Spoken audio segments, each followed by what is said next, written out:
Eh, bueno, buenos días a todos. Gracias por su participación en este seminario. Hoy nos va a presentar la doctora Julia Guerrero, que es médico cirujano, miembro del programa de Fisiología y Biofísica, y también académica y del especialista en medicina interna del Hospital Clínico de la Universidad de Chile. Así que, Julia, por favor, todo tuyo. Ok, muchas gracias. Gracias por la invitación. Esta invitación me la hicieron como al comienzo, porque yo me sentía en pañales para tratar de explicar qué era el COVID-19. Entonces sugerí esta fecha, pero no imaginé que en esta fecha íbamos a estar tan llenos de demanda clínica.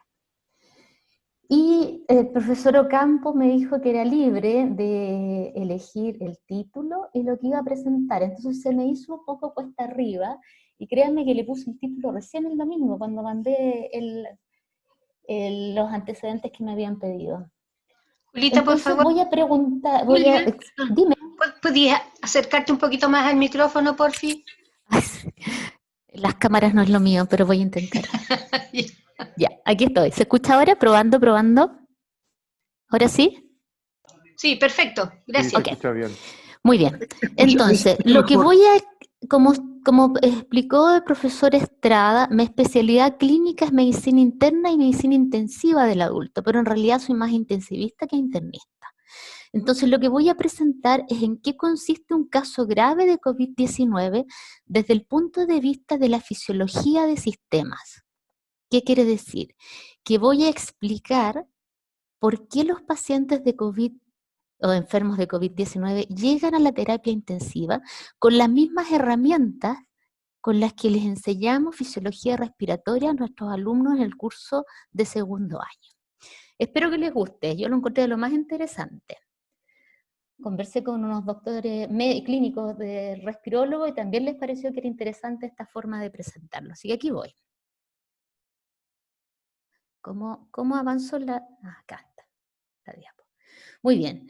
Esta diapositiva tiene por objeto mostrar cómo fue el cambio de año en la zona de Wuhan, en China. El cambio de año del 19 al 2020 cerró la temporada 2019 con la descripción de una neumonía viral atípica de causa no aclarada, pero que se parecía en su presentación clínica a una enfermedad grave que ellos habían tenido en el 2002, que era un síndrome de dificultad respiratoria de inicio súbito, que se demostró en aquella oportunidad que tenía una etiología viral que causó hartas muertes y comprometió a varios países. A poco menos de una semana de la comunicación de esta neumonía viral atípica, ya había 27 casos aislados y 7 con evolución crítica grave. Se decía que el foco había sido un mercado de productos del mar. Los cerraron, testearon las muestras biológicas que tenía, y encontraron en ese primer reporte que no existía un agente infeccioso conocido como causalidad de esta patología. Pero sin embargo, en los días siguientes, el número de casos aumentaba, algunos con evolución grave, y no estaba claro si era una zoonosis o había transmisión persona a persona. Pero interesantemente, en 2 semanas de este reporte inicial, ya los casos habían aumentado a casi 60, con demostración de contagio con los contactos estrechos, y que no correspondía el agente viral ni a otros coronavirus del tipo beta que causaron la enfermedad MERS, ni el SARS-1, tampoco era un adenovirus y tampoco era una influenza. Y aparece el primer reporte de otro país de la zona, de la región, también con casos confirmados de esta patología, y aparecen los primeros muertos. E interesantemente, otro grupo de investigadores demostró que sí, esto era muy parecido al coronavirus que se había conocido en la epidemia de comienzo de los 2000. Entonces ya había claridad aparente de Se trata de una insuficiencia respiratoria generada por un agente infeccioso viral que evoluciona en condición grave, que puede causar mortalidad y que se transmite rápidamente entre la población. O sea, sí hay transmisión de persona a persona. Y de hecho en la revista Lancet, que es una revista de circulación médica inglesa, que es muy leída, con un alto índice de impacto, en el número de ese mismo mes de enero, ya aparecieron unos datos interesantes donde había un análisis que comentaba respecto de la transmisibilidad de esta patología, solo con los reportes que se habían hecho hasta la época en Wuhan, en otro sector de China y también fuera de China. Como ya había alguna duda respecto de la transmisión persona a persona, los autores lo que hicieron fue analizar el movimiento de personas en Wuhan a través de las personas que acudían a las estaciones de trenes, a los aeropuertos tanto nacionales como internacionales, y ellos concluyeron de que esta forma de diseminarse esta enfermedad tenía un carácter de epidemia. Ya había datos suficientes para asegurar de que tenía un agente biológico de tipo viral al que denominaron nuevo coronavirus del año 2019 y que sí se transmitía de persona a persona con un número reproductivo básico R sub 0 de 2,68. ¿Qué quiere decir? Que un sujeto enfermo es capaz de infectar a casi 3 sujetos a la vez y que tenía una reproducibilidad exponencial, que en menos de una semana era capaz de doblar el número de personas contagiadas. De hecho, los autores concluyen el trabajo diciendo que lo más pronto y fácil de instaurar eran medidas de aislamiento de las zonas infectadas, con estrategias drásticas para evitar la diseminación de la enfermedad. Y no sabían si esto además podría ser influenciado por la estacionalidad. Ellos estaban saliendo del invierno, o sea, estaban en invierno en aquella época. A 2 meses de ese artículo, la Organización Mundial de la Salud declaró este brote de nuevo coronavirus una pandemia global. El 11 de marzo, el secretario general de la OMS entonces confirma que se trata de una pandemia con epicentro en Wuhan, que comprometía al momento de esta declaración 114 países con casi 120.000 casos y algo más de 4.000 fallecidos. Esta fotografía la tomé de la página de la OMS el lunes mientras preparaba esta presentación. Y ese día había 136.000 casos nuevos, con lo cual sumaban cerca de 7 millones de casos confirmados y algo así como 400.000 muertes. Estos números discrepan un poquito con los de la Johns Hopkins, que es otra institución que va manteniendo la alerta epidemiológica, pero créanme que la variación es menos que un 0,1% a los datos que tiene aquí la OMS reportado. Pero ¿de qué se trata esta enfermedad? Esta es causada por un agente que les dije que se llamaba nuevo coronavirus del 2019. Pero como se parece en la presentación clínica a la enfermedad generada por el coronavirus del año 2002, al cual se le denominó coronavirus del síndrome de distrés respiratorio, a este se le llamó SARS-CoV-2. Se demostró que tiene alrededor de 80% de homología en su secuencia con el SARS-CoV-1, que le digo yo, pero como ustedes ven ahí no tiene el número 1, que es el responsable del distrés respiratorio de la epidemia del 2002. Este brote epidémico originalmente habría comenzado como una transmisión zoonótica asociada a este mercado de productos marinos en Wuhan. Pero posteriormente se documentó que sí se transmite de persona a persona y que es esta vía la más importante para la expansión de este brote. La enfermedad que causa el SARS-CoV-2 se llama enfermedad del coronavirus 19, y por eso se le llama COVID-19.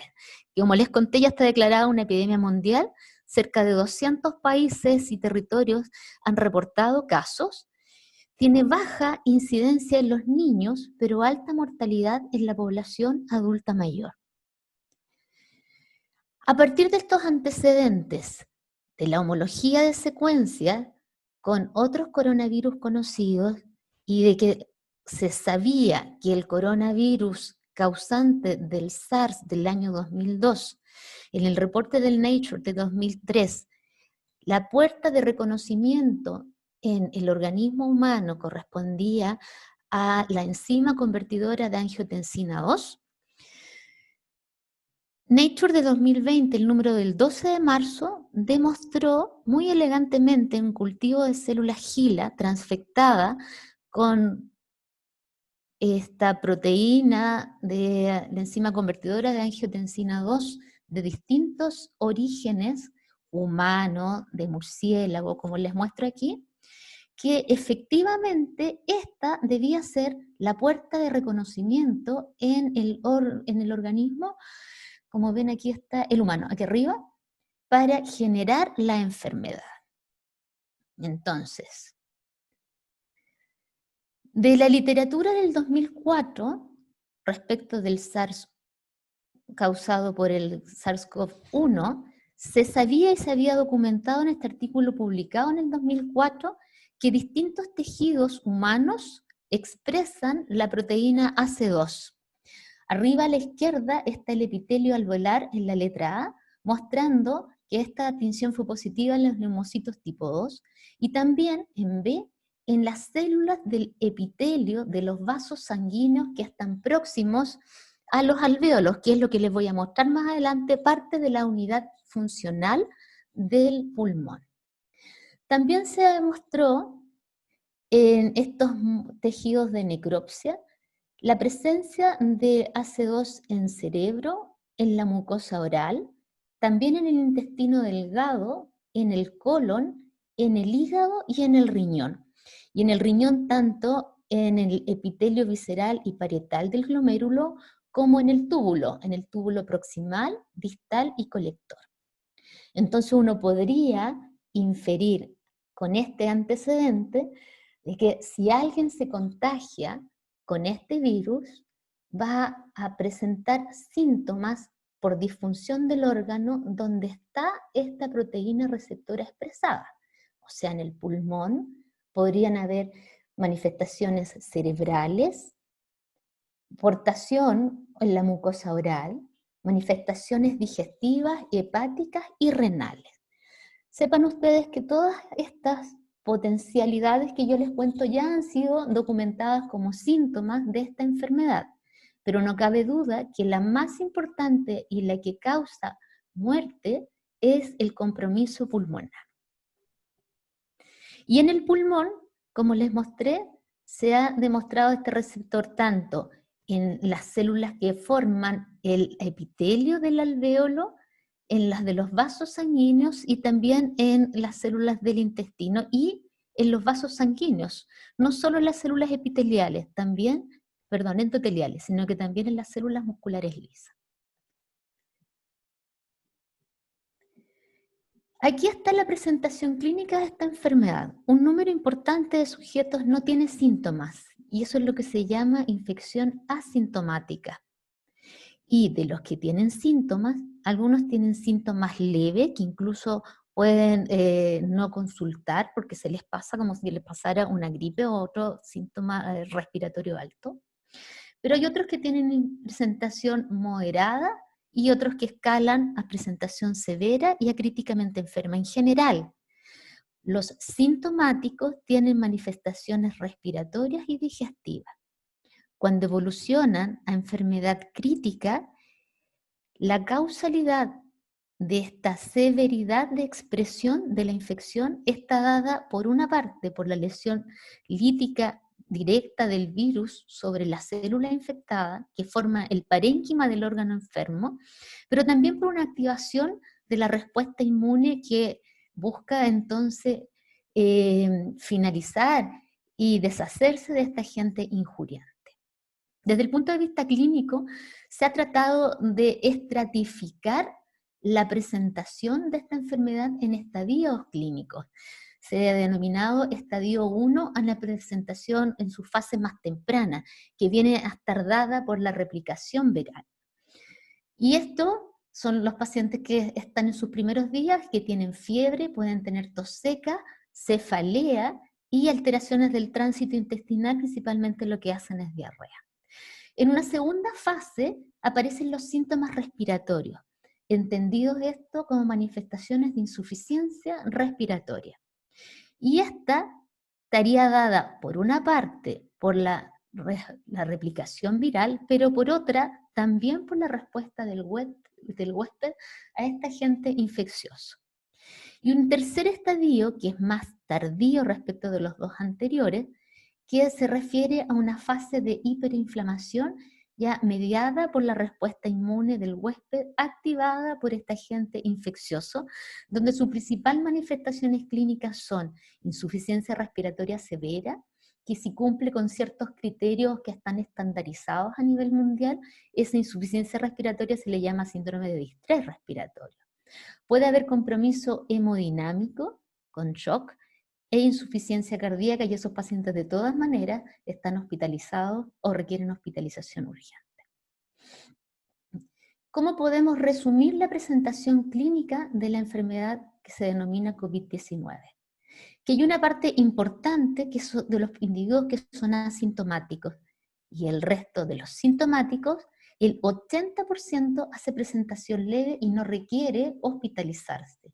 El 20% se hospitaliza, y el 5% del total requiere una hospitalización en las unidades críticas por la severidad de la insuficiencia respiratoria o por compromiso de otros órganos, lo cual además está incrementado la severidad de la presentación por enfermedades concomitantes, que es lo que le llamamos comorbilidades, que vienen a ser lo que los clínicos llaman factores de riesgo para desarrollar una presentación grave de la enfermedad.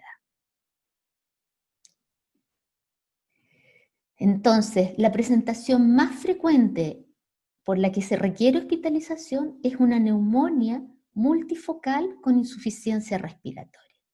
Ya, pero ¿qué es una neumonía? Una neumonía son cambios en el parénquima pulmonar a los que podemos acceder a través del diagnóstico por imágenes. El diagnóstico se puede hacer con radiografía de tórax o con escáner. Estos cambios radiológicos son los que nos van a explicar la insuficiencia de la funcionalidad del órgano, que es la insuficiencia respiratoria, con déficit de oxigenación, que es lo que se llama insuficiencia respiratoria hipoxémica. Este es un escáner de tórax que imagínense que el sujeto está acostado en una cama con los pies hacia nosotros. Entonces, lo que vemos aquí es que si hiciéramos un corte de arriba a abajo, vemos el segmento de tórax que está frente a nosotros. Arriba está el esternón, abajo es la columna, y al centro, esa zona densa, corresponde al mediastino, donde aquí vemos el corazón y los grandes vasos. A la derecha del sujeto y a la izquierda del sujeto, el pulmón derecho y el pulmón izquierdo.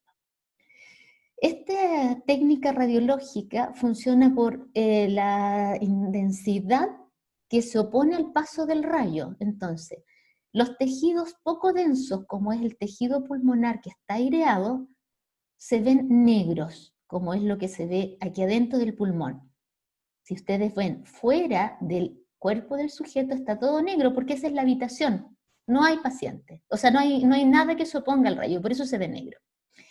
El pulmón se ve negro en su mayoría y tiene estas rayitas blancas que corresponden a la densidad de los vasos sanguíneos. Pero esto, créanme que es una imagen de pulmón normal. Este es la imagen tomográfica de una neumonía multifocal por COVID-19. Nuevamente el paciente está en supino, o sea, mirando hacia el cielo. El esternón por delante, la columna vertebral por atrás, el mediastino al centro. Y vean que en los campos pulmonares, a derecha e izquierda, estén estas cosas un poco más densas que el tejido pulmonar, pero menos densa que el tejido correspondiente a los vasos sanguíneos. Se ven como más grises, pero no grises blancas como se ve el tejido más denso, y que tiene distintas localizaciones. Miren, aquí a la derecha, en la primera de la izquierda, tiene una imagen aquí, otra más periférica, y en el contralateral hay centrales y también periféricas. En la arriba a la derecha, en esta imagen, vemos que hay múltiples focos. Si yo dividiera esta imagen en 4, diría que ocupa los 4 cuadrantes. E incluso en las imágenes más inferiores tienden a hacerse más densas y se ven más blancas. Esto es lo que se llama, arriba a la izquierda, vidrio esmerilado, es decir, un cambio tenue respecto a la densidad que éste adquiere. Pero en las imágenes de abajo, este vidrio esmerilado tiende a confluir y hacerse más denso, y eso es lo que le llamamos neumonía multifocal.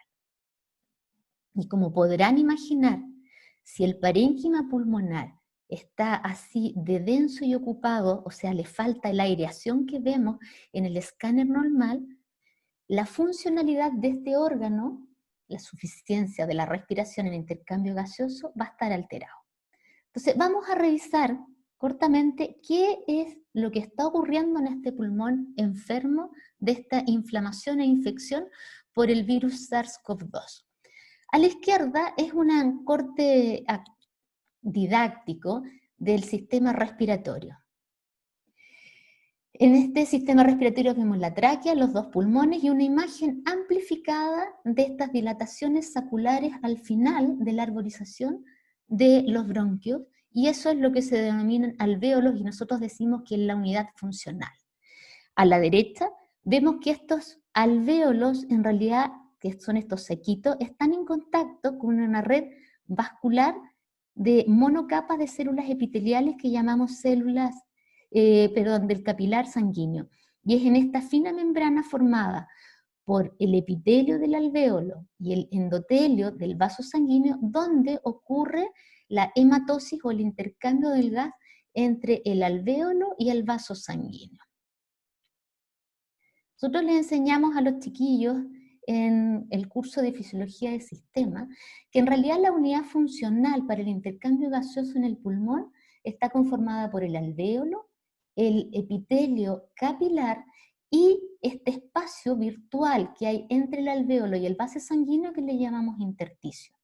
Entonces a la izquierda viene la sangre desde la arteria pulmonar, sangre de calidad venosa, con poco oxígeno, con harto enriquecida en CO2, que al pasar por esta zona se enriquece de oxígeno y pierde CO2, y sale hacia la vena pulmonar con las características de una sangre arterial.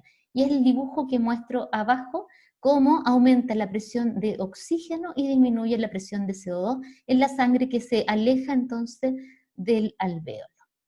Y eso se lo enseñamos a los estudiantes con la ley de Fick, que la ley Fick dice que el flujo del gas es proporcional al área donde ocurre el intercambio, es inversamente proporcional al espesor de la membrana donde está ocurriendo el intercambio, va a depender directamente del coeficiente de difusión del gas, y la fuerza motriz para saber en qué sentido tiene el vector va a estar dada por la gradiente de presión a ambos lados de la membrana de intercambio.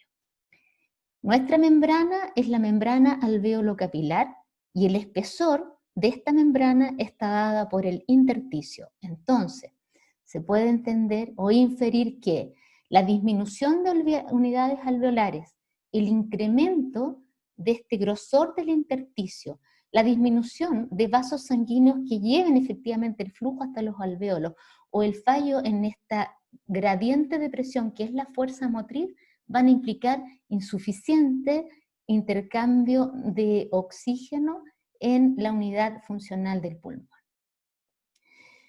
Pero esta unidad funcional funciona porque por una parte viene el aire contenido en el alveol y por otra parte el flujo sanguíneo. Y esto es lo que se conoce como una relación BQ, una relación óptima entre el flujo del gas por el alvéolo y el flujo de sangre a través del capilar sanguíneo. Lo normal es que se estima que esta relación entre el flujo del gas y el flujo sanguíneo es de 0,8, que viene a ser una especie de promedio, considerando las unidades alveolares mejor, con mejor relación BQ, con aquellas con menor disminución, valoración de la razón BQ. Pero esto puede estar alterado porque, por una parte, puede existir unidades alveolares que reciben flujo sanguíneo, pero que no se ventilan, y eso le llamamos shunt o cortocircuito. Ese es el normal. El shunt, cortocircuito por un tapón, por lo que sea, tapando el flujo del gas, que hace entonces que este no llegue hacia el alvéolo. Pero también puede ser que el flujo sanguíneo no llegue, y eso es lo que se conoce como espacio muerto, porque aun cuando esté ventilada esta unidad alveolar, no tiene flujo sanguíneo para hacer intercambio. Créanme que el shunt o cortocircuito existe, y existe de manera fisiológica y alcanza el 1% de la sangre total y lo que se conoce como sangre venosa mixta, y esto es porque venas bronquiales drenan directamente en las venas pulmonares, y las venas de Tevesio, de la circulación coronaria, drena directamente en el ventrículo izquierdo. O sea, ninguno de estos dos circuitos, de estas dos sangres pasó por las unidades alveolares para cargarse de oxígeno. Y aquí están los valores del flujo del gas y el flujo sanguíneo, por lo cual el promedio entre el vértice y las bases es que tengamos una relación BQ alrededor de 0,8. Esto viene de que se sabe que existe una gradiente desde el ápice hasta la región caudal de la relación BQ. Y por una parte está dada porque en un sujeto estando de pie, el flujo sanguíneo tiene un efecto dado por la gravedad, donde el flujo de sangre es mayor en las bases respecto de los ápices, y eso es por el efecto hidrostático. Y por otra parte, el flujo del gas también tiene una gradiente cefalocaudal, pero esta de magnitud es menor de la que está ocurriendo en el flujo sanguíneo, y por lo tanto la razón entre el flujo del gas y el flujo sanguíneo va desde los ápices en una razón de más o menos 3,4 hasta 0,6 en las bases. El otro causante de esta diferencia cefalocaudal de la razón BQ está dada por el efecto de la presión pleural y el volumen de los alvéolos. Se sabe que la presión del espacio pleural es más negativa en los ápices respecto de las bases. Y eso significa que el pulmón tiende a abrirse, o sea, el alvéolo a estar más abierto en las regiones superiores respecto de las regiones más caudales. Y eso quiere decir que durante el ciclo respiratorio, durante la inspiración, el cambio de volumen que sufre el alvéolo en los ápices es menor que el cambio que sufre en las bases. Y esto sería otra explicación para esta gradiente BQ en sentido cefalocaudal. Y eso es lo que describió el doctor West como zonas con distinta valoración o valor de la razón BQ, que es más alta en las zonas del ápice, es menos de 1 en las regiones de la base, y el promedio más o menos está en la región del medio. Pero cuando uno duerme, cuando está en una técnica quirúrgica con anestesia, o cuando está enfermo y está acostado por eso, perdemos esta gradiente cefalocaudal. Y ahora vemos una gradiente ventrodorsal. Si miran a la izquierda, está arriba, donde dice supino, imagínense que ahí está el esternón. Y más abajo, en el contralateral, está la columna dorsal. Entonces, existe una gradiente gravitacional para ambos flujos, mayor para el flujo sanguíneo en esta posición en supino. Pero si nos ponemos en prono, en guatita, van a ver que esta redistribución también ocurre, ¿sí? Pero ocurre principalmente para el flujo sanguíneo.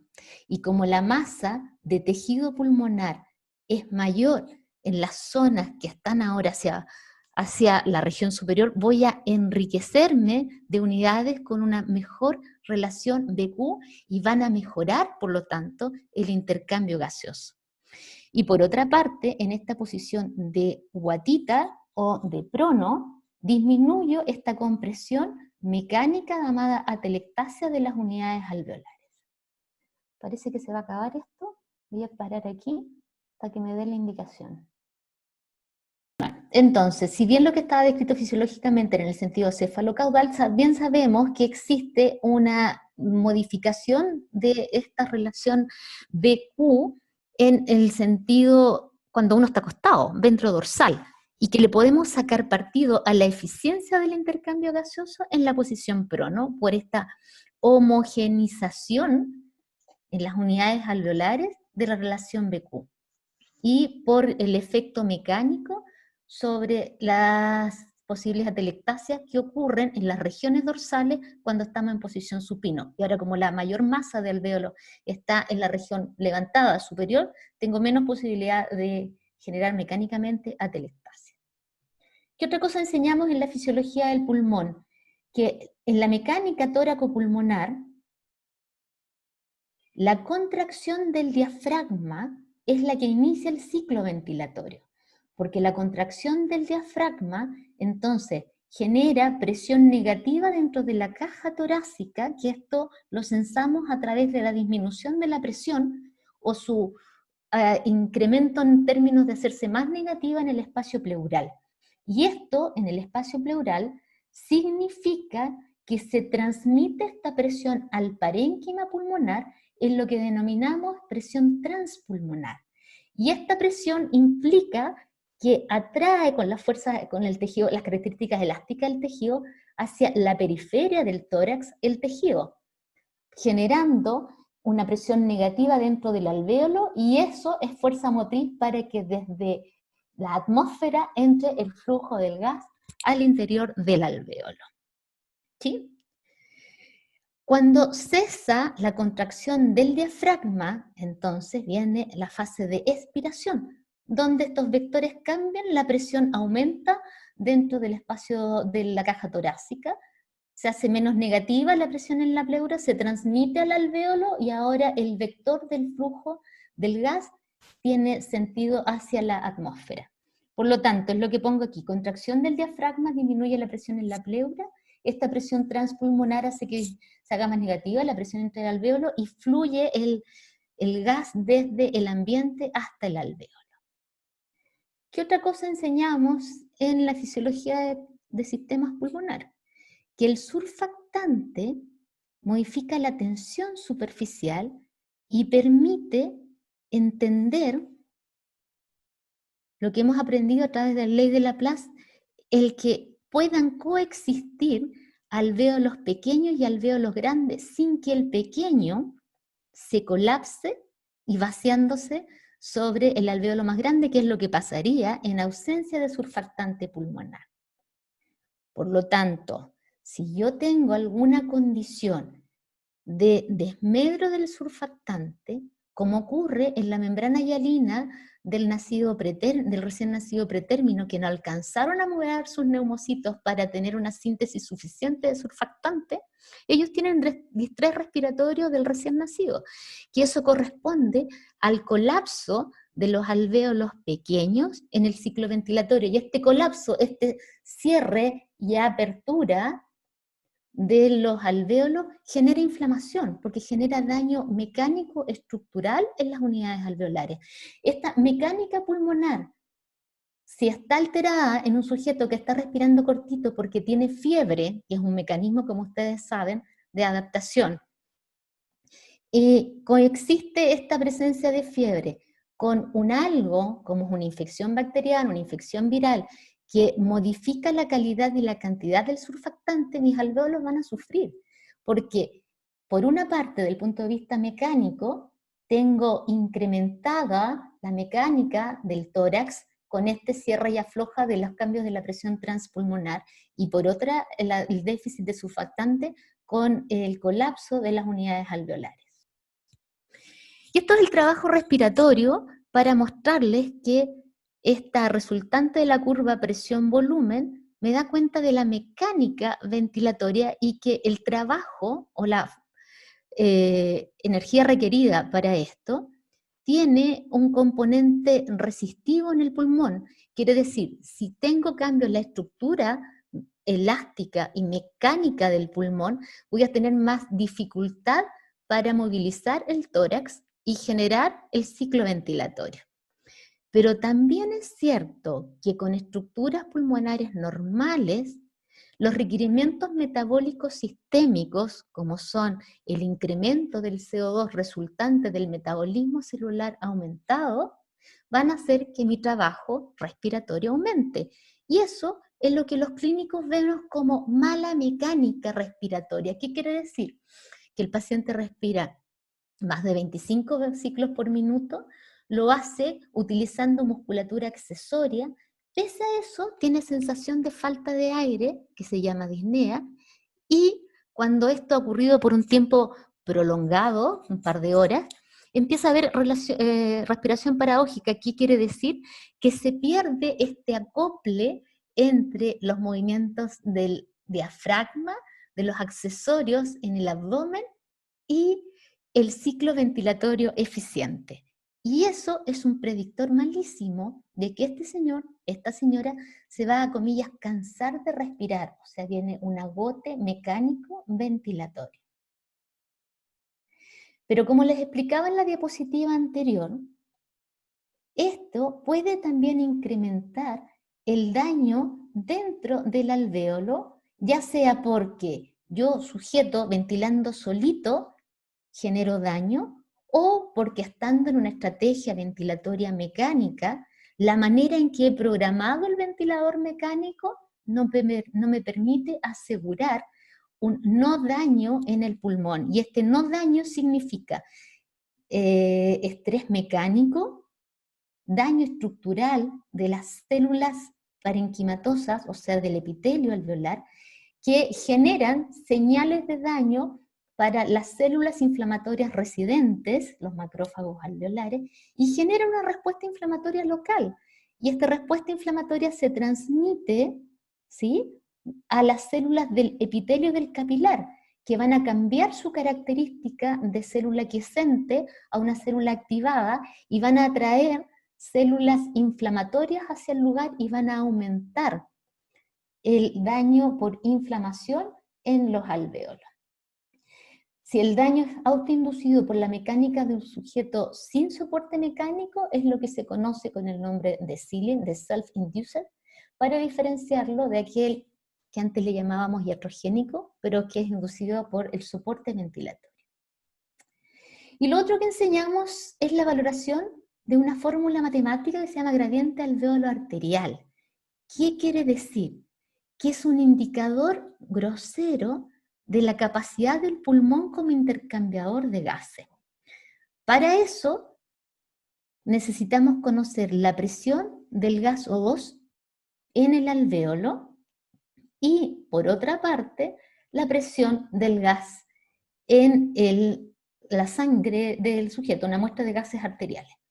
Esta es la fórmula original, la que está puesta a la izquierda, perdón. Arriba, a la izquierda y arriba. Pero eso se ha hecho unas fórmulas abreviadas que son de uso clínico súper fácil, que uno puede cuantificar esta gradiente o diferencia de presión de oxígeno entre el alvéolo y la sangre, y es un estimador de si mi insuficiencia respiratoria hipoxémica está causada por una lesión estructural en el pulmón o porque no tengo centro respiratorio suficiente para generar el ciclo ventilatorio que permite el intercambio gaseoso. Entonces, es un indicador global de la capacidad del pulmón como intercambiador de gases, me sirve para diferenciar si el daño es pulmonar o no es del pulmón, por ejemplo, por ventilación central.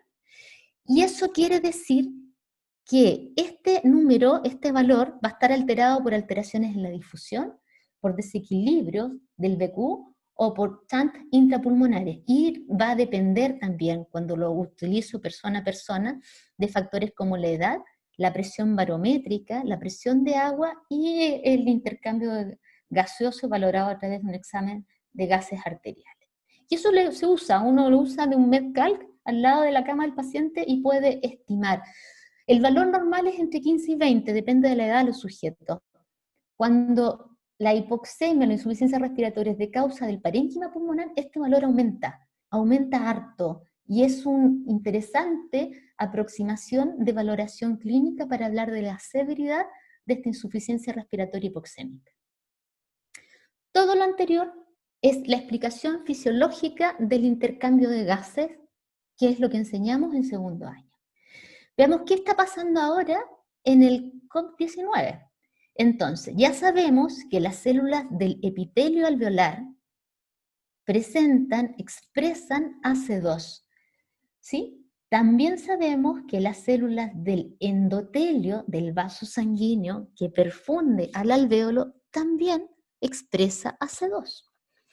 Cuando el virus, a través de la proteína Spike, que es una de las proteínas de superficie, toma contacto con esta proteína que viene a funcionar como su receptor, pero no es un receptor, es una enzima que está expresada en la superficie de estas células, pero que funciona para este virus como si fuera un receptor. Esto va a generar la endocitosis o la invaginación de este complejo AC2 virus, y la puesta en servicio de la replicación viral de la maquinaria de la célula. Esto va a llevar a lesión estructural de las células del parénquima pulmonar, que van, por otra parte, a activar una respuesta inflamatoria local, que es lo que muestro en la mitad de la derecha. Esta respuesta inflamatoria trae, entre otras cosas, exudación de fluidos hacia el intersticio. Miren aquí como el intersticio, que acá era bastante virtual en la condición de normalidad del alvéolo, está engrosado. Y el capilar sanguíneo, vean aquí este dibujito, lo que pretende mostrar es que las células del epitelio del capilar cambiaron su característica, ahora se ven como gorditas si uno las compara con las del lado normal. Es que están activadas. Y al estar activadas, expresan en superficie ligandos o moléculas de adhesión para receptores presentes en las células inmunes circulantes, que permiten que se detengan en la circulación acá, que puedan migrar a través de ello hacia el intersticio, aumentando esta respuesta inflamatoria local. Entonces tenemos daño estructural de la unidad funcional del pulmón, ocupación del interior del alvéolo por fluido, y eso, por otra parte, lleva que hay desacople de las proteínas del surfactante pulmonar. Y este incremento de la membrana alvéolo capilar a expensas de incremento del grosor en el intersticio, y nos recordamos entonces de la ley de Fick, que vamos a tener un problema de difusión para el oxígeno. Por otra parte, sabemos que esta lesión estructural en el alvéolo, como se muestra aquí en esta coloración, hace que el interior de los alvéolos esté ocupado por una materia que los patólogos le llaman membrana hialina, por las características que tiene a la tinción, en lugar de tener un espacio, de ser vacío, para el aire. Y por otra parte, la activación del endotelio lleva no solo a la expresión de las moléculas de adhesión para las células inflamatorias circulantes, también a activación de la cascada de la coagulación local, con generación de trombos en estos capilares sanguíneos.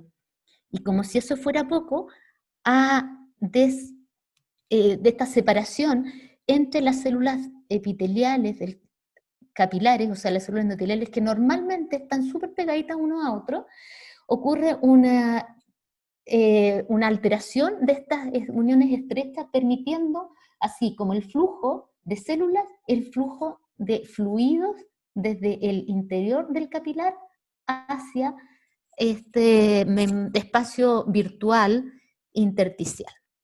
Entonces tenemos lesión estructural del alvéolo y lesión estructural del capilar. Esto es lo que ocurre entonces en el parénquima pulmonar. Me tomé la libertad de poner este video Me van a disculpar, la mano estaba media temblorosa cuando lo hice, porque este es de un paciente real. Un paciente mío, este no está sacado de la web. Vamos a ver desde arriba abajo, desde el ápice de los pulmones hasta las bases de los pulmones.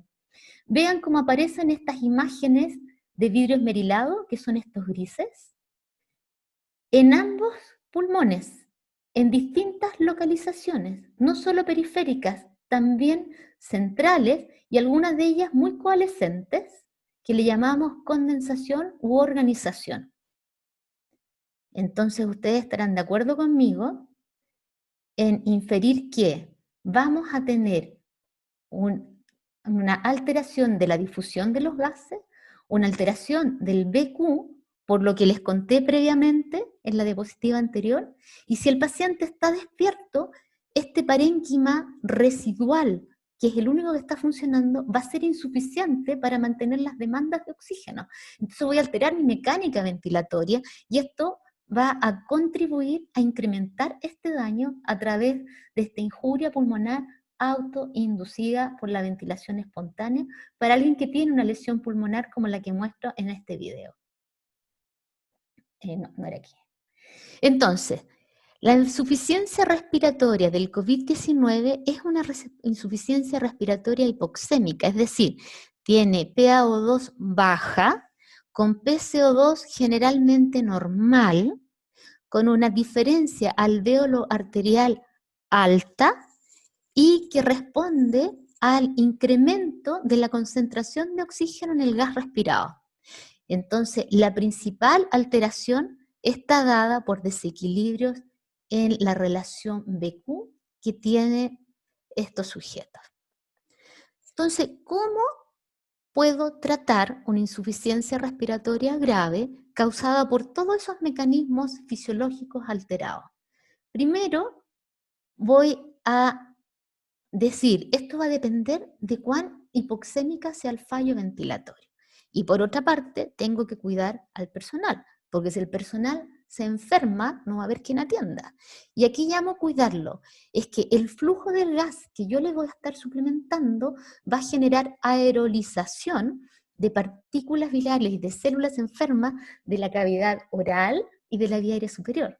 Entonces mi suplementación de oxígeno por una parte va a depender de la severidad de la insuficiencia respiratoria, de la hipoxemia, y por otra debo tener en consideración ciertas cosas como es la protección del personal. Entonces, la suplementación más básica son las cánulas nasales convencionales que son de flujo bajo, para diferenciarla de las cánulas nasales de flujo alto, que sí generan aerolización. Entonces hemos llegado a un consenso nacional y extranjero, que cuando un paciente COVID-19 tiene insuficiencia respiratoria que se puede compensar con cánulas nasales de flujo alto, tengo que ponerle una mascarilla, de esas mascarillas quirúrgicas, para no contaminar la habitación, la pieza, ni al personal de la salud.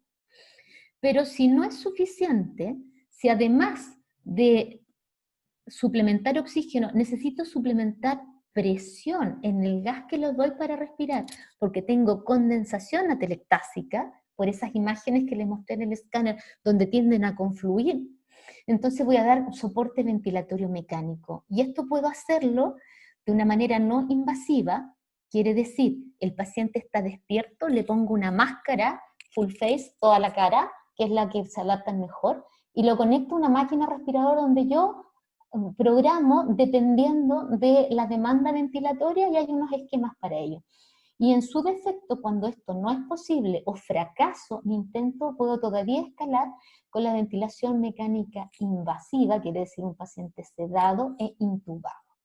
Y puedo optimizar cualquiera de estas maneras de suplementar oxígeno con el posicionamiento en posición prono, porque ya vimos que puedo optimizar la relación BQ homogenizando esta en las distintas áreas pulmonares y disminuyendo el desarrollo de atelectasia.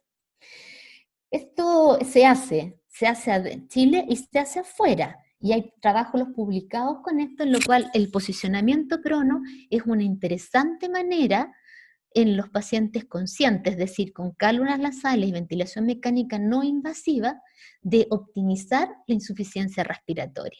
Para los pacientes con ventilación mecánica invasiva, la posición prono es una técnica de hace más de 15 años que se usa regularmente para insuficiencias respiratorias severas. Pero este contexto de insuficiencia respiratoria está en el COVID-19. ¿Qué más hay? Porque lo que yo les acabo de mostrar es la manera de tratar la insuficiencia respiratoria, pero no la enfermedad etiológica causal. Entonces, en general, las estrategias de tratamiento específicas para el COVID-19, o sea, para tratar el virus SARS-CoV-2, han sido 3. 1. Redireccionar fármacos ya existentes para tratar esta enfermedad. ¿Sí?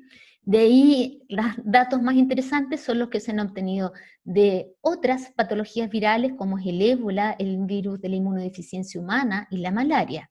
Son fármacos que se usan para otras cosas, pero hay algunos antecedentes en la literatura, especialmente de ciencias básicas, que hacen poner la mirada en que tal vez sería una buena estrategia farmacológica posicionarlos como una estrategia antiviral en esta enfermedad.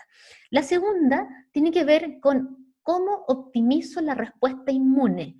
Y hasta ahora la estrategia ha sido la transferencia adoptiva, o sea, no es adoptiva, la transferencia de anticuerpos de pacientes recuperados de la enfermedad, es lo que se llama la transfusión de plasma convaleciente.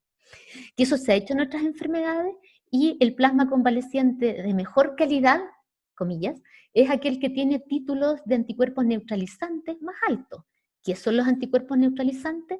Son un subset de todos los anticuerpos que tiene el sujeto, pero que en el ensayo in vivo demuestra capacidad de inhibir la replicación viral. ¿Sí? Y lo último es la generación de vacunas, que como pueden ustedes ver en esta tabla del tiempo, se espera más de un año de trabajo para poder tener acceso real a ella. Esta diapositiva pretende mostrarles a la izquierda las distintas estrategias de reinsertar en esta enfermedad fármacos que existen para disminuir la replicación viral por una parte y por otra la respuesta inflamatoria. Fármacos que pueden interferir en la fusión de la proteína spike con el receptor, fármacos que pueden interferir en la traducción y por tanto en la replicación viral, que es lo que están mostrando aquí abajo, y otros como estos anticuerpos monoclonales contra mediadores inflamatorios para la tercera fase que les mostré hace unas diapositivas atrás de la respuesta inmunoinflamatoria exagerada. Esto que puse aquí a la derecha es que no está en este gráfico, que además de alguno de haber escuchado, que este es un antiparasitario que se usa en otras enfermedades como el dengue, la fiebre amarilla, otras enfermedades tropicales, en la tuberculosis, en la sarna, que en un artículo de un Antibody Research, con un título bien rimbombante, dijo que podía ser útil para esta enfermedad, pero en realidad el título es un poco tricky, porque no es que la ivermectina, que es el nombre de este antiparasitario, haya sido aprobado por la FDA para esto, no, sino que está aprobada para otras patologías, pero en los ensayos in vitro que hicieron estos autores, en cultivos celulares se vio que a las dosis utilizadas en el modelo celular inhibía la replicación viral. Pero de ahí hacer la translación a la patología humana, no hay ningún trabajo hecho, solo han sido reportes y los datos, resultados hasta la fecha no han sido favorables. Este es el plasma convaleciente, o sea, un plasma enriquecido con anticuerpos de pacientes que sobrevivieron a la enfermedad y tendría un efecto benéfico por tener efectos antivirales y también efectos inmunomodulatorios. Y esta diapositiva pretende recordar entonces que quienes se infectan no todos hacen síntomas.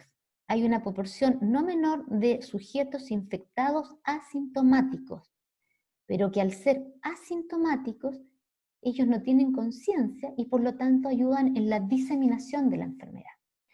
Los sintomáticos no todos requieren hospitalizarse, porque hay un grupo que tiene una presentación leve que no requiere intervención médica específica ni para la insuficiencia respiratoria, ni para la replicación viral, ni para la hiperinflamación de la respuesta inmune. Y los hospitalizados, los leves, solo aislarse, los hospitalizados van a requerir hospitalización en distintas secciones de un centro hospitalario dependiendo de la severidad de la enfermedad, pero crean que los severos y los críticos se van en las unidades de paciente crítico, unidades de intermedio o unidades de terapia intensiva propiamente tal, para la oxigenoterapia, para la ventilación mecánica y para la monitorización de potenciales disfunciones de otros órganos. Y para tratar las comorbilidades que en esta condición se exacerban y pueden incrementar la severidad de la expresión clínica, aumentando el riesgo de morir. Eso tengo yo que contarles. Yo como personal de salud también me protejo porque quiero seguir trabajando en esto. Y lo que puedo decirle, si pudiera así llamar a la población civil, es que las medidas de prevención no tienen costo adicional y son la base de la pirámide del tratamiento de esta patología. Muchas gracias. Muchas gracias, Julia. Qué bonita presentación. Bueno, esa integración, ¿no es cierto?, entre la fisiología y la patología que nos acaba de entregar. Preguntas, por favor, del público. Levanten la manito. ¿Tengo una pregunta? Hola. Deje de compartir pantalla, ¿cierto? Sí. No, Ya. no, estoy ¿No? compartiendo. ¿La puedes apagar? ¿Compartir pantalla? Tú la puedes... ¿Dejar de? Sí. Muy bien, lo hice. Lo logré. Genaro Barrientos tiene una pregunta. Hola, Julia. Hola, Genaro. Oye, gracias por todo el trabajo de ustedes. Miren que esta cosa está, pero que arde. Y ustedes están ahí en la primera línea, así que hay que reconocer ahí el riesgo y digamos, y el trabajo que están haciendo, porque si no fuera por ustedes estaríamos quizás donde. Oye, lo que te quería preguntar era, en el daño que se ve del parénquima, ¿cuánto de eso es por la lisis que produce el virus? ¿O también está metida las infecciones oportunistas? ¿Cómo es eso? No hay infecciones. La pregunta es súper interesante. Fíjate que no hay infección oportunista. Primero,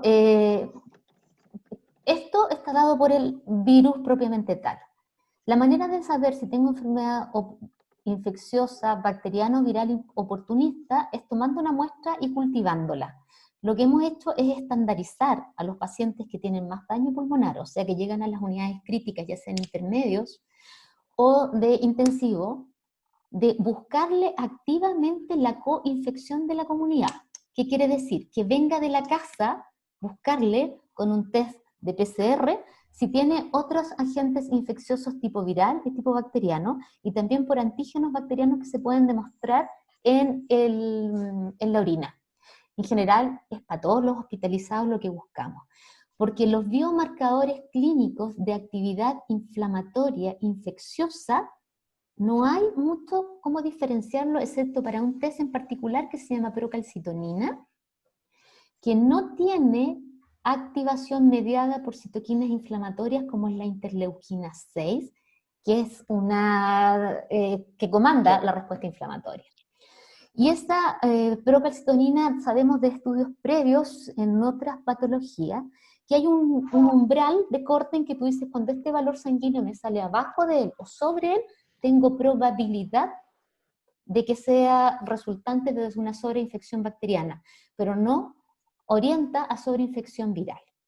Lo usual en clínica es la interleuquina 6 subrogada o el sustituto, que es la proteína C reactiva, que es una proteína de fase aguda de síntesis hepática, que es inducida en su transcripción génica por interleuquina 6. Entonces no puedo diferenciar si esa interleuquina 6 fue activada en la célula inmune por un ligando de patógeno, o sea, por activación de receptor de PAMPs, o fue activada por un ligando de molécula de daño, que es el daño como el estructural que estábamos mostrando en el alveolo, que son las moléculas DAMPs, ¿sí? Señales de alarma o de daño. Cualquiera de los dos ligandos lleva a que la transducción de señales confluya en la activación de la interleuquina 6. Entonces lo que yo tengo como expresión clínica no puedo diferenciar el origen. Ahora, cuando tenemos pacientes, perdón,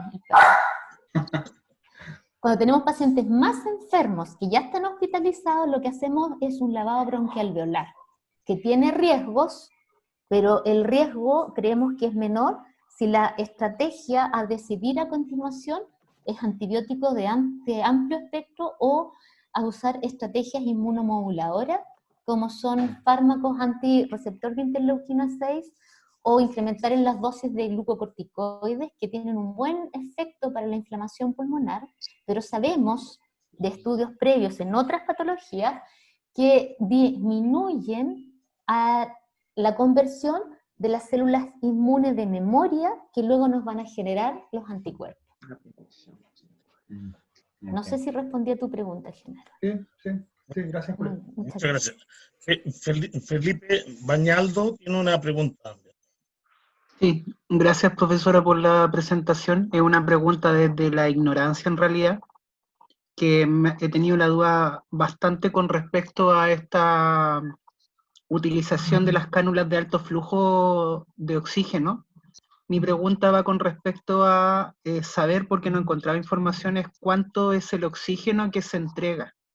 En esas cánulas, en cualquiera de las dos cánulas, la concentración de oxígeno máxima es 50%.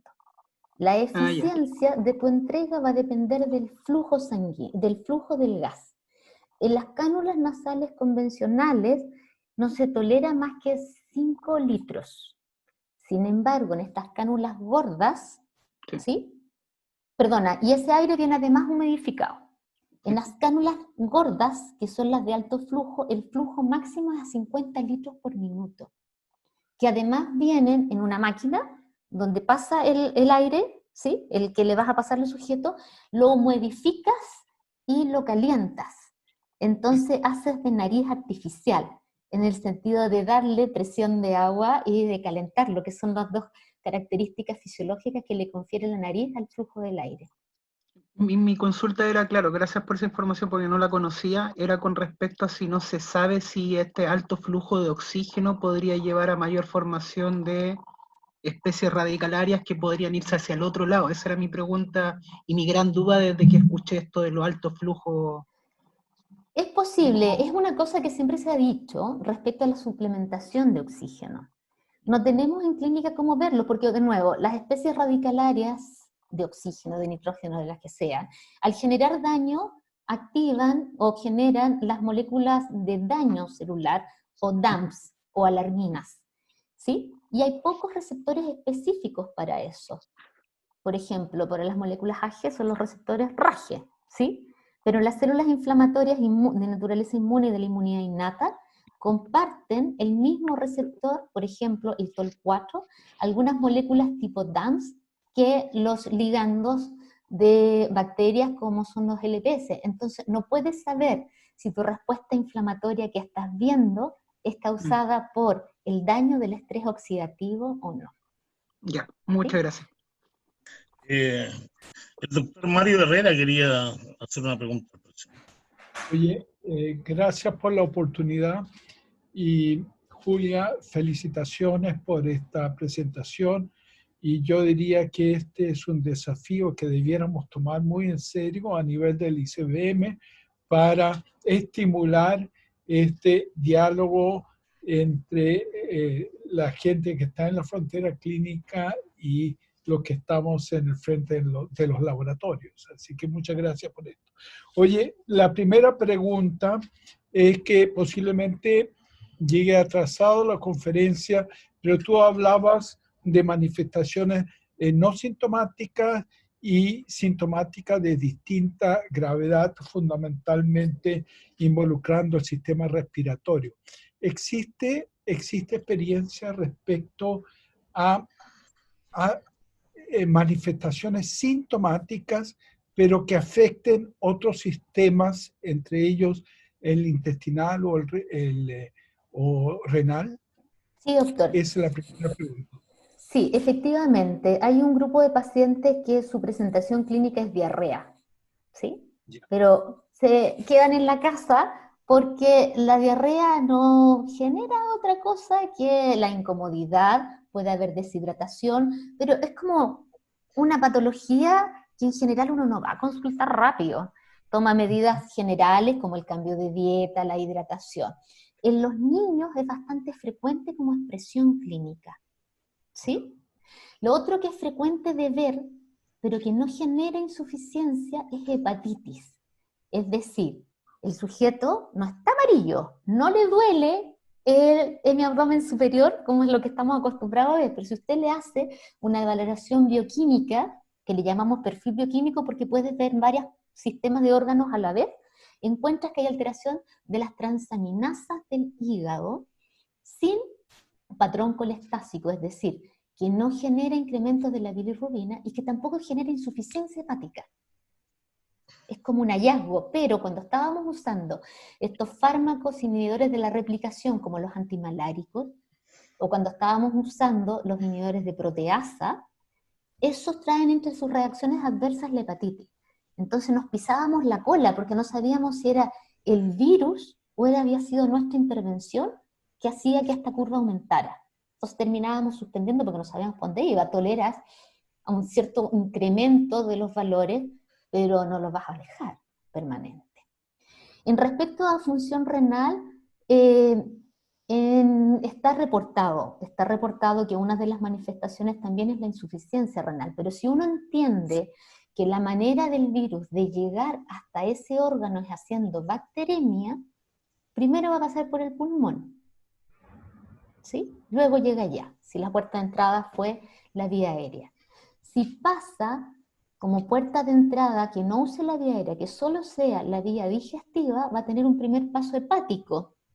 Entonces mi cantidad de virus que llega efectivamente al riñón está mermado respecto de la carga original por estos tejidos por los que debe pasar el flujo sanguíneo, que van a ser una suerte de tampón para la carga de virus que llega hasta el riñón. Pero en todo eso ha estado demostrado. En el cerebro, lo más frecuente de ver, es porque los pacientes lo refieren, es la anosmia, pierden el olfato. Así que yo me preparo un café de grano todos los días. Cuando ya no siente el olor a café, me voy a preocupar. Oye, y la otra manifestación cerebral, profe, es delirio. Delirio, ¿qué quiere decir? Que se presentan agitados, como no saben dónde están, no entienden la indicación, ¿sí? Desorientación, le llamamos delirio agitado, ¿sí? Pero ahí convergen además la hipoxemia. Entonces no puedo saber a ciencia cierta cuánto es daño inducido por el agente infeccioso, cuánto es daño de citoquinas, como ocurre en las sepsis bacterianas, o cuánto es daño por la hipoxemia.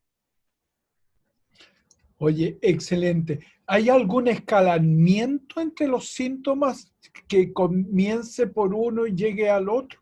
No, ¿O el peor escenario es la crisis pulmonar? El órgano que se manifiesta, o sea, primero, el paciente llega a consultar cuando sus estrategias de compensación fallan, Claro. ¿sí? No viene con el primer pic febril, viene después de 2 de 3 días, que no se le pasa con dipirona, que no se le pasa con paracetamol. ¿Te fijas? Ha habido una estrategia previa, entonces no puedo tener certeza cómo es la curva natural si no es un animal de experimentación en el que yo puedo decidir cuándo lo inoculo y cómo van ocurriendo la serie de eventos. Así que solo puedo decir la severidad, y lo que hemos usado en clínica es crear una suerte de scores, puntajes de gravedad, que me sirven para saber si lo hospitalizo, ¿sí? Si no tiene síntomas no va a consultar, así que no voy a tener duda de que se puede ir. Creo haber leído que... Ah, hola, profe, ¿cómo estás? Hola, bien. Muchas gracias. Mira, lo que pasa es que a mí me llama la atención la ineficacia de los corticoides, porque siendo el antiinflamatorio, siendo la inflamación un componente tan importante en el pulmón, los corticoides no funcionan, ni son el antiinflamatorio más potente. Entonces, y vamos a bloquear partes del ciclo de la inflamación, por ejemplo, tocilizumab, ¿no es cierto?, o sarilumab, que son los bloqueadores de la interleuquina 6, o el baricitinib, que bloquea los inhibidores, las JAK, quinasa. ¿Cuál es el rol que tienen cada uno de estos anticuerpos monoclonales, tratando de bloquear puntos específicos, digamos, de esta tormenta de citoquina? Esa es como una pregunta. Y viéndolo en el contexto general, tú mostraste una diapositiva muy linda donde se ve la progresión de los síntomas. ¿Tú podrías llegar y bloquear todo esto en un principio, cuando empieza esta progresión, en vez de esperar hasta el final, en que el paciente esté gravísimo? Entonces, mi pregunta son dos. Una, el bloqueo de puntos específicos de la cadena inflamatoria, como interleuquina 6, como JAK, quinasa, etc. Y lo segundo es el momento de hacerlo. Bien, yo discrepo completamente de usted. Los corticoides sí tienen un rol. Y pero sí en Wuhan, se usan. las series de Wuhan murieron más de los que usaron corticoides que los que no usaron. No he terminado mi respuesta. La respuesta va por el momentum. ¿Cuándo es la oportunidad? Si yo voy volviendo a la diapositiva del triángulo que se achica, ¿sí? Replicación viral, y el triángulo que se agranda, respuesta inmune, etapa 1, etapa 2, etapa 3. La etapa 1 no necesita corticoides, no necesita inmunomoduladores, eso es replicación viral. Lo que necesita son estrategias antivirales. Ahí estaban enfocados los fármacos, los antimaláricos, que era lo que más se estaba usando, los inhibidores de la replicación, hay unos específicos para esta proteína que está adentro, que hace como de correceptor, para los de la polimerasa dependiente de RNA, pero se necesita que estén en la fase inicial. No tenemos la certeza del momento del tiempo cero del inóculo. Tenemos la certeza de los síntomas, ¿sí? Y se ha estimado que puede haber desde el inóculo a los síntomas hasta 2 días. Entonces, no puedo saber exactamente cuándo fue el inóculo. Lo que sí puedo tener una idea es que ahí son 2 días más, ¿sí? No le voy a dar inmunomoduladores, porque van a desefervecer la respuesta inflamatoria, y lo que yo quiero es frenar la replicación viral. Entonces, pareciera ser, bueno, ya han salido del uso por los datos disponibles, que no son ningún trabajo randomizado, doble ciego controlado, sino que los registros de pacientes, la mayoría de los fármacos, excepto hay un remicitinib, una cosa así, que la industria ha estado auspiciando, que pareciera tener resultados promisorios, pero no está disponible, solo en trial de grupos que se hayan suscrito a la invitación del laboratorio. Pareciera ser que en esa fase inicial, etapa 1, pudiera tener ahí un efecto la inmunidad transferida con anticuerpos neutralizantes. Porque eso lo que va a hacer, debiera ser lo que se espera que haga, por el efecto antineutralizante, es disminuir o inhibir la tasa de replicación viral. Si uno va a los artículos disponibles en la literatura, es un popurrí de pacientes a los que en distintas etapas de la evolución se le ha puesto esta intervención. El publicado hace menos de 2 semanas, el 93% de los pacientes estaban después del día 14, o sea, lo que hemos definido etapa inmunomediada, no es ese el rol, ¿sí? Los corticoides sirven para la fase 2, que es la etapa de inflamación pulmonar, cuando entendemos que la etapa 1 es la replicación viral en la vía aérea superior y empezando a llegar al pulmón, porque todavía no hay síntomas, el paciente no viene por disnea, viene por fiebre. Y esas radiografías son limpias, o las imágenes tomográficas pulmonares, es vidrio esmerilado muy escaso. En la fase pulmonar los corticoides sí tienen un rol antiinflamatorio, pero ojo que ese rol depende de la dosis. Lo que no le vamos a dar son dosis inmunosupresivas. Se entiende por inmunosupresión aquellas dosis de fármaco que dejan bloquear la respuesta inflamatoria. En general, la estrategia para adultos es usar menos de 100 miligramos de prednisona al día. 100 miligramos como máximo de prednisona al día en dosis equivalente en metilprednisolona, que además tiene un efecto más antiinflamatorio que mineralocorticoides. Eso me evito las otras complicaciones además. Y lo estamos usando por periodos súper acotados. 5 días y nos bajamos a la mitad para destetarlos entre el día 8 y el día 10. Sin embargo, si pese a eso el sujeto progresa a condensación, no tenemos la certeza, como nos preguntó Felipe, parece que se llamaba previamente, no, el profesor Barrento, si está infectado o no está sobreinfectado. Pero ese paciente estaba hospitalizado. Le di una estrategia antiinflamatoria, como son los glucocorticoides, y progresó. ¿Pudiera haber infección? Sí, pudiera haber. A eso les hago el lavado bronquialveolar. Y en eso, si el lavado es negativo para infección oportunista, que son oportunismos bacterianos de agentes muy sensibles, es decir, no es un super bicho el que aparece, que a diferencia de la sobreinfección bacteriana en sepsis bacteriana. Y allí lo que seguimos usando es corticoides. Los inmunomoduladores tipo inhibidores de JAK, los bloqueadores de la interleuquina 6, los antagonistas de interleuquina 1 beta, tendrían un rol en la fase 3, que es la fase de hiperinflamación. No hay un estudio clínico que uno pueda fundarse para esta patología y decir, cuando tenga 1, 2 y 3, entonces me cambio y le doy este fármaco, sino que he traído información desde las enfermedades reumatológicas, la artritis reumatoide especialmente, para aplicar en estos sujetos. Pero créame que son pocos los pacientes que de verdad se benefician, porque el costo adicional que tienen estas estrategias inmunomoduladoras es que suprimen, o sea, hacen sobreinfección bacteriana por agentes endógenos. La mayoría de ellos van gram negativos del tubo intestinal, que son sensibles a cualquier antibiótico, pero generan aquí una infección bacteriana intercurrente, que es fácil de erradicar con antibióticos, pero al paciente le puede costar reinflamación por este campo de batalla entre la inmunología del tejido y el agente bacteriano sobreagregado. Y lo otro que no hay que olvidar es que si vamos a mirar el pulmón, vamos a mirar la bioquímica o los biomarcadores inflamatorios en sangre, tenemos que estar certeros que la estrategia de soporte ventilatorio no ha sido dañina.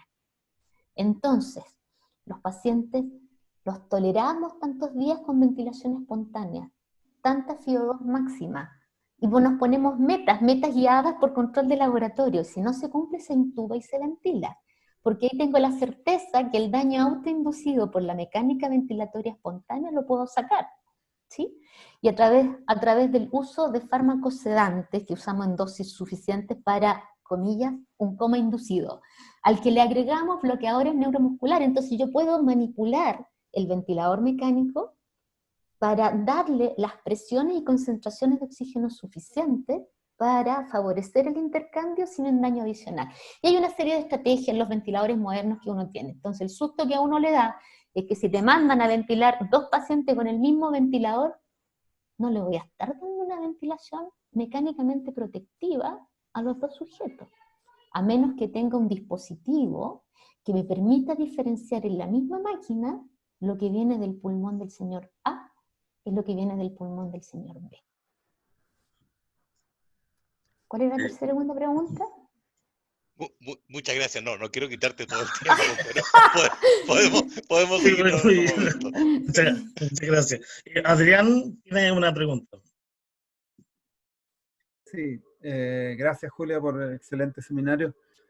Primero yo creo que a nombre del programa me gustaría saludarte a ti y a través tuyo a todas las personas que están trabajando, ¿no es cierto?, en el ámbito intensivo, que están cumpliendo una labor fundamental en este periodo de pandemia, y a través tuyo también a los que están presentes acá, profesional de salud que está, ¿no es cierto?, trabajando en aquello. Vi que se incorporó recién, no sé si todavía está, Juan Cristóbal Más, que también estuvo, ¿no es cierto?, en labores de ese tipo, y felizmente está con nosotros, no sé si volvió o no, pero bueno, le mando un saludo igual. Oye, muy breve. A ver, más que una pregunta técnica, era quizá, esto da como casi para otro seminario, pero tiene que ver con el hecho de que situaciones como esta ponen en tensión la manera en que la medicina contemporánea funciona, porque nosotros en la clínica, ¿no es cierto?, se ha instalado esta idea de la medicina basada en evidencia, ¿no? De evidence-based medicine como un paradigma, ¿no es cierto?, de respuesta clínica frente a los problemas, y este es un problema nuevo donde no tenemos respuestas epidemiológicas muy sólidas, y por lo tanto me imagino que las comunidades médicas y académicas desarrollan sus propias herramientas, ¿no es cierto?, de solución para la solución del problema. Y sería súper lindo en algún minuto, no sé si ahora, pues esto da para largo, me imagino, hacer una reflexión en torno a los desarrollos autóctonos que han hecho ustedes en el ámbito intensivo, cómo están viendo eso. Y también quizá una reflexión, no sé si es posible, sobre cosas que están pasando en este nuevo mundo de la medicina, que es el impacto, ¿no es cierto?, de las presiones económicas que se están dando, por ejemplo, para el desarrollo de estos antivirales o lo que fuese, estrategias terapéuticas. Por ejemplo, esta semana apareció un escándalo, ¿no es cierto?, un escándalo que tiene que ver con el manejo de datos, masivo de datos, con Surges Fair. No sé si tuviste que hay una retractación de 3 papers grandes, uno en Lancet, otro en el New England Journal of Medicine, en que hay retractaciones de enormes papers en revistas súper prestigiosas que están a favor o en contra de estrategias terapéuticas basadas en inteligencia artificial, etc. Hay una cuestión ahí, estamos en una nube, ¿no es cierto?, de información, contrainformación, etcétera, bien compleja, en que están cruzados los intereses, y probablemente lo que está mandando hoy día a los equipos médicos es la propia experiencia, la experiencia autóctona, la experiencia directa que ustedes están teniendo. ¿Cómo están viviendo eso ustedes desde el punto de vista de la toma de decisiones terapéuticas? Debo decir que la Sociedad de Medicina Intensiva ha tenido un rol súper relevante, porque ha tenido el rol que uno habría esperado por una sociedad científica. Ha intentado con mucho esfuerzo, pero lo ha logrado, homogeneizar criterios básicos para tratamiento a nivel nacional. Se ha apoyado en las universidades y ha hecho de difusor para enseñar y difundir esto, que nos juntábamos una vez al año en el momento en que cada uno lo necesite. Si uno se mete a la página de la SOCHIMI, va a encontrar que las distintas ramas de los distintos profesionales de la salud que ejercen en la medicina intensiva, todos tienen su espacio. Las sociedades científicas de otras especialidades de la medicina, todos han tenido algo que ofrecer. Nos ofrecen, mira, para los diabéticos te propongo hacer esta manera de tratarlos en el periodo agudo. Cuando antes era nuestra experiencia, hemos tenido un influjo de información desde otros grupos que es muy enriquecedora. Segundo, la sociedad ha juntado esto y ha hecho un montón de cursos, han mandado gente a distintas regiones del país a enseñar a ventilar, porque no hay especialistas de medicina intensiva como nos gustaría a lo largo del país, pero ha tomado un rol central. Ha formado un grupo de trials clínicos nacionales, ¿sí?, donde hay una cabeza pensante que es capaz de unificarlo, porque además este doctor es capaz de atraer a la gente. Los otros profesionales de la salud, como son los kinesiólogos, los fonoaudiólogos, los terapeutas ocupacionales, los químicos farmacéuticos que hacen clínica, todos tienen un espacio en la sociedad y entre todos hemos ido armando normas de funcionamiento. Entonces, nos hemos afiatado desde las universidades, desde la sociedad científica, y a esto hacer difusión y educación a nivel país. Segundo, como nos tocó a la cola de lo que estaba pasando en el otro lado del mundo, hemos estado en un montón de webinars desde el comienzo de marzo. Vivimos de vacaciones con webinars al respecto, ¿sí? Entonces hemos estado muy al corriente. Entonces, lo que nosotros trabajamos en grupos pequeños, que serían en cada centro, viene apoyado por recomendaciones de otros. Lo que hemos hecho es registrar y luego de 3 semanas mirar. ¿Tenemos o no tenemos que enmendar esta recomendación? Y podemos retractarnos, lo difundimos al grupo de nuevo, porque es súper relevante, tal como tú dices. La gente nos enseñaron o nos acostumbramos a la medicina basada en evidencia, que yo creo que sirve para un piso, pero no para la terapia de pacientes críticos. Un piso para normas de funcionamientos de salud pública, de estrategias en general, pero para los casos individuales es súper diferente. De ahí que aun cuando existan recomendaciones de consenso, igual hay discusiones de grupo, igual está lo que uno le dice al paciente, la junta médica, que viene a ser la interconsulta y la conversación entre varios y ver qué hay. Y lo otro es súper enriquecedor, que nadie tiene miedo de llamar a otro porque yo no sé la respuesta. Y pregunta a otro, ¿tú qué harías? Preguntémosle a otro y vemos qué hacemos y hacemos pequeños meetings, nos juntamos 2 veces por semana y vamos resolviendo. Ponte tú, yo me llevé para la casa la idea de prevengamos la arritmia ventricular por el uso de antimaláricos. Significó escribir una guía de 11 páginas, terminar en un flujograma de 2 diapositivas. 2 meses después se fue a la basura porque ya no usamos antimaláricos. ¿Te fijáis? Pero hemos aprendido a trabajar en equipo. Y lo otro enriquecedor es que la hora de mano se acabó. Entonces lo que hemos hecho es educar a otros profesionales de la misma profesión, pero de otras áreas de interés. Entonces nos hemos convertido un poco en docentes y los otros en mirar. Entonces tú haces cabeza de grupo y vienen 2 médicos distintos que no hacen nunca y nunca habían hecho medicina intensiva, ¿sí? Pero tú le dices, mira, tú eres bueno entonces ayúdame a tal cosa, prepárame el resumen, vamos a presentarlo a la otra sección porque lo vamos a trasladar, o llamemos a la familia, contémosle. Entonces nos hemos enriquecido un montón como equipo de trabajo. ¿Qué más preguntaste? Preguntaste muchas cosas. La medicina basada en evidencia a mí no me gusta. La medicina intensiva, como dice un doctor de otra universidad, al que yo quiero mucho y que es inspirador en la medicina crítica, la medicina intensiva es fisiología, tecnología y humanización. No es medicina basada en evidencia. No hay una receta de cocina para estas cosas. Hay lineamientos, pero no una receta. Muchas gracias. Carmen tiene una pregunta también. ¿Carmen? Hola, no, soy la hija de Carmen, pero estoy de colada aquí porque yo trabajo en UCI, estoy con pacientes COVID, entonces me invitó porque pensó que iba a ser interesante, en realidad fue súper interesante la presentación. Muchas gracias. Pero tú trabajabas en pediatría. Yo sí, pero nos convertimos a UCI adultos, porque los pacientes pediátricos de todos los centros de Santiago, para la gente que no sabe, se han concentrado solamente en el Roberto, en el Exequiel y en el Calvo Maquena, y por lo tanto todas las UCI pediátricas de los otros centros, al menos público, yo trabajo en el Padre Hurtado, se transformaron en UCI adulto. Entonces yo pasé de trabajar a pediatría y ahora trabajo en adulto, ¿ya? Así que estamos viendo pacientes COVID todo el tiempo, somos una unidad COVID ahora, así que obviamente todo lo que sea información es súper bien recibido.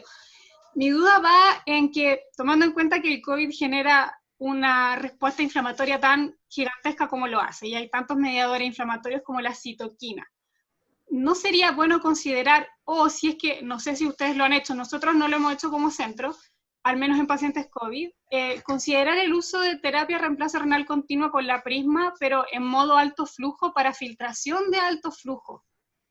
No sé si lo han hecho, no sé si lo han considerado. En sepsis bacteriana es una estrategia que se usa. La hemofiltración de alto volumen se usa en sepsis bacteriana como una manera de decapitar los pics de citoquinas inflamatorias, ¿cierto? Entonces llego no a un nuevo trato, a un nuevo equilibrio con mis mediadores de inflamación, porque perdí pro y antiinflamatorios también, ya sea porque se fueron por el excusado o porque se adhirieron a la membrana. En esta patología no hemos usado por indicación de inflamación, pero tenemos la impresión de que en los primeros meses que hemos vivido de pandemia, entiéndase la segunda mitad de marzo, abril y lo de mayo, la gente no llegaba tan enferma como llega ahora. Sí que es posible que en los próximos meses que nos lleguen pacientes realmente mucho más graves de lo que estaban llegando antes, sí lo tengamos que considerar.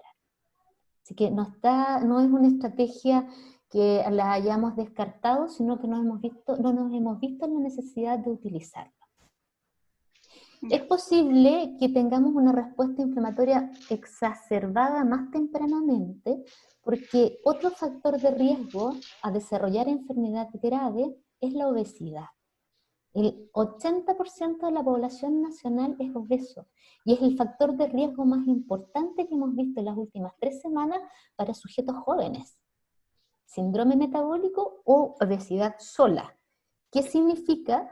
Que el tejido graso se comporta como un órgano de inflamación, entre que tiene células inflamatorias que están infiltradas, que son los macrófagos del tejido adiposo, se activan y generan citoquinas, y una de las citoquinas llamada adipocitoquina es la interleuquina 6, entonces media todas las otras cosas que hemos visto.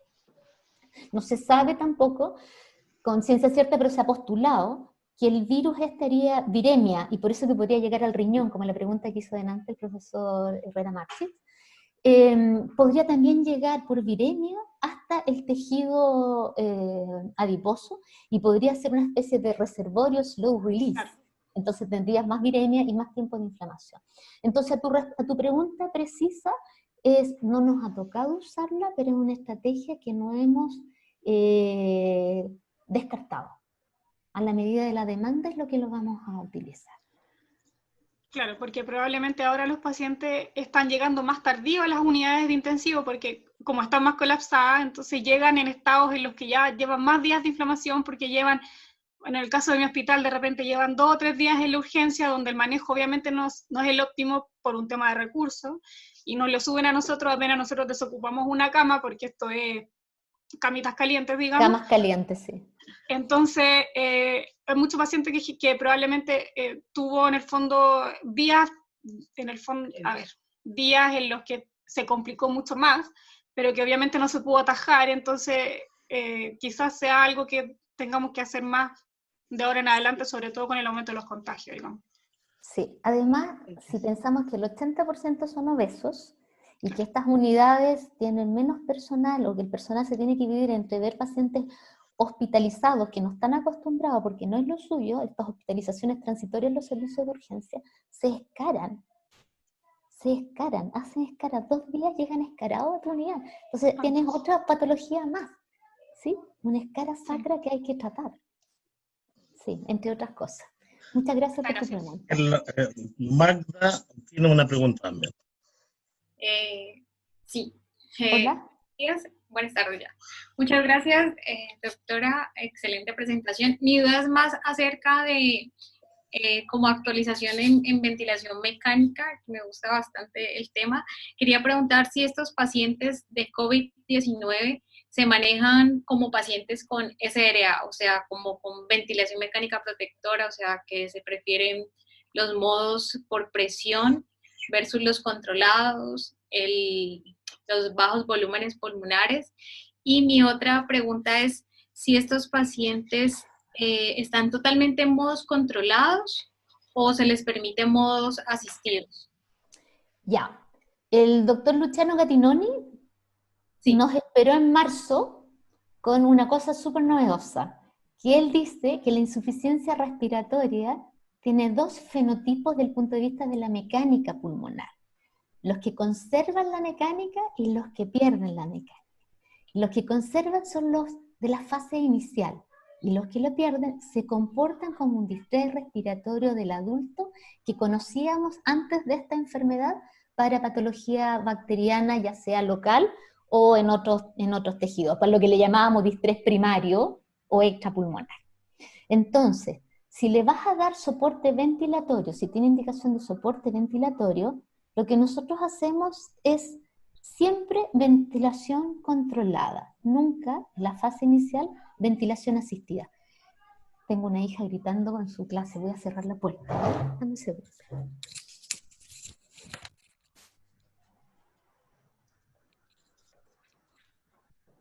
Ya, perdón.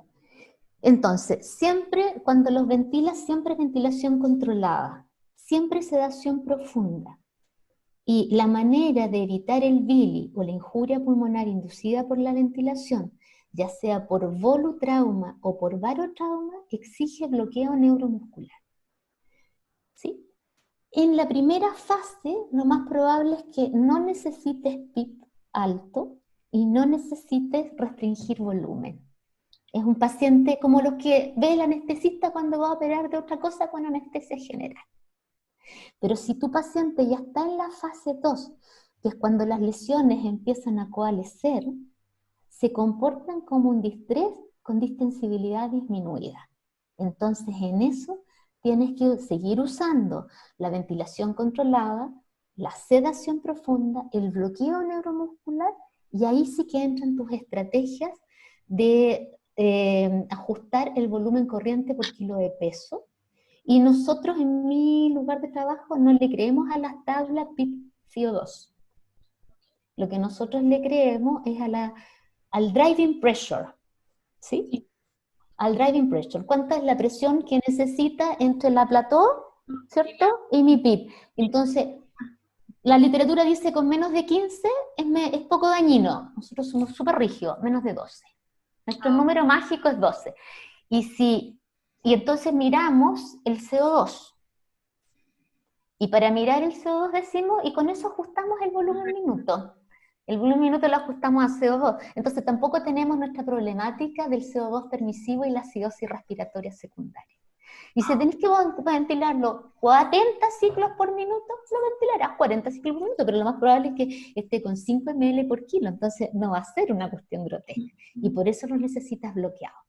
Y prónalo, porque al ganar esta homogenización de los BQ, vas a tener menos días de ventilación mecánica que si los hubieras tenido tiempo en supino. ¿Y hay algún... Perdona. Lo que sí va en contra de lo que te estoy contando es que pierden la toilette respiratoria, es decir, no pueden movilizar secreciones. Entonces, los pacientes que ya vienen de descenso, o sea, tienen una FiO2 menos que 0,50, tienes un PIP no mayor de 12, en general usamos entre 8 y 12, nunca usamos más grande, ¿sí? Porque no requieren, no nos ha tocado que requieran más. Hacemos ventanas de suspenderle el bloqueo neuromuscular y ligeramente bajar la sedación, de manera de que tengan tos, y al tener tos movilizan secreciones y la asistencia del KINE, en la asistencia ventilatoria, permite la movilización de secreciones, que se va a ocurrir para que con esto disminuye las atelectasias y estas cosas. No sé si respondí a tu pregunta. Y no, sí, está muy bien. Es que hace mucho tiempo no trabajo en UCI. Y mi otra pregunta es, ¿cuánto tiempo se da como de espera, o sea, con un paciente que uno maneja en ventilación mecánica no invasiva? No invasiva, ¿ya?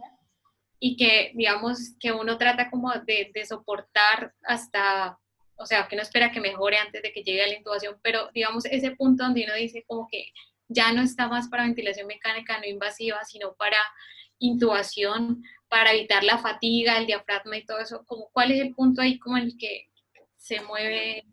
Es un arte. No hay una receta de cocina clara, requiere que tú veas al enfermo. Ver al enfermo significa, ves cuán bien puesta la mascarilla tiene, cuánto es la fuga que tiene, cuántas son las presiones que tienes que poner. Yo trabajo en modo ST. ¿Cuáles son las presiones que le tienes que colocar en ambos ciclos ventilatorios para tener una presión de soporte de 4? No buscamos más que eso. Vemos si se agita o no se agita. Si se agita, le colocamos alguna sedación suave que lo tenga vigil.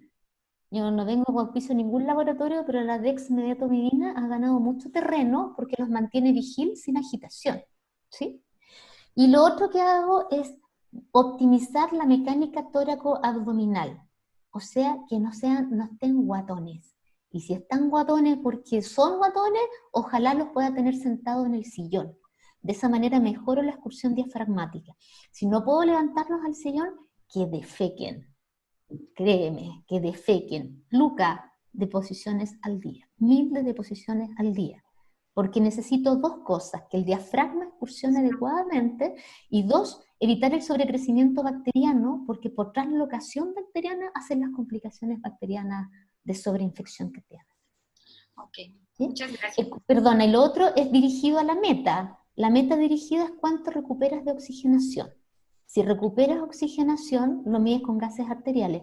Mire la gradiente alveolo arterial. que es mucho más sensible que la PAFI. A mí no me gusta la PAFI. Me gusta la gradiente porque como creo en la fisiología, creo que es una buena expresión de lo que está pasando en el parénquima pulmonar.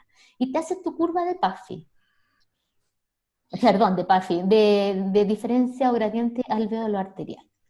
Valores son significativos si cambian un 20%, con menos de eso no es significativo, tú dices se quedó pegado, llevo 2 días, 36 horas con esto, no va más. Lo voy a intubar, siempre que no tenga contraindicaciones. Muchísimas gracias. Tenemos tiempo para 2 preguntas, una de Rodrigo y luego Enrique. Rodrigo, por favor. Hola Julia, gracias por... Hola, eres tú, no sabía que Rodrigo. Muy informativo. Mira, yo te quería preguntar con respecto a la incidencia de falla renal aguda, que varios artículos que he leído están hablando de un 20% de pacientes pacientes hospitalizados, que requieren algún tipo de terapia de reemplazo renal. Entonces, una preocupación y que ha sido, han tirado un poquito la alarma algunos médico es que, dado que se ha concentrado mucho en la lucha de la pandemia en tener ventiladores, que no lleguemos a una situación en que nos quedemos cortos de terapia de reemplazo renal. Ya. ¿Es tan alta la incidencia de pacientes que requieren ese tipo de tratamiento y tenemos la capacidad? Primero, existen 2 tipos de terapia de reemplazo renal que tienen que soportar en las unidades críticas. Es el crónico que se dializa y está hospitalizado por COVID, que ese es un tipo de requerimiento dialítico hospitalizado. Y el otro es aquel, habiendo sido sano del pulmón, que desarrolla un AQI, y el AQI lo lleva entonces a la necesidad de diálisis. Que esto es distinto a lo que preguntó la hija de Carmen, que no memoricé el nombre, te pido disculpas, que lo que ella estaba pensando era en un mecanismo de inmunomodulación a través de la hemofiltración de alto volumen. Lo que tú estás preguntando es por terapia de reemplazo renal propiamente tal, ¿sí? Entonces, existen 2 grupos de pacientes, los de diálisis que se hospitalizan porque tienen COVID, entonces tenéis que darle su sesión de diálisis, ¿cierto? Y los que desarrollan enfermedad aguda. Yo estuve en una conferencia de Eric Hoste, abril, y él decía que el AQI era bajo, ¿sí? De hecho, no había ningún comentario en particular, aparte de la fisiopatología, que podemos leérselo a Ronco en el artículo que tiene del Nature Immunology, ¿no? Que donde tiene un artículo reciente, Ronco, estos nombres son personas conocidas mundialmente por falla renal aguda y terapia intensiva, donde tiene una cosa de fisiopatología súper interesante, pero no hay ninguna novedad distinta desde el punto de vista de la aproximación terapéutica. En nuestro grupo, no hemos tenido aquí que requieran diálisis. Lo que sí hemos requerido son crónicos que tienen COVID, que se han hospitalizado. Y eso puede ser en pieza, en las salas de intermedio, y no necesariamente en la terapia intensiva, porque la máquina puede cambiar, digamos. Pero esas son las condiciones que hemos visto. De nuevo, yo no sé si ahora que se hospitalizan con tanta severidad de la manifestación de la enfermedad, vayamos a ver de ahora en adelante más demanda. No me vas a creer, pero ayer estuve conversando con un médico, con 2 que trabajan, que tienen contacto con la gente de Fresenius, y Fresenius está con las orejas paradas, porque tampoco han tenido más demanda, como es lo que han dicho en otros lugares del planeta. ¿Ya?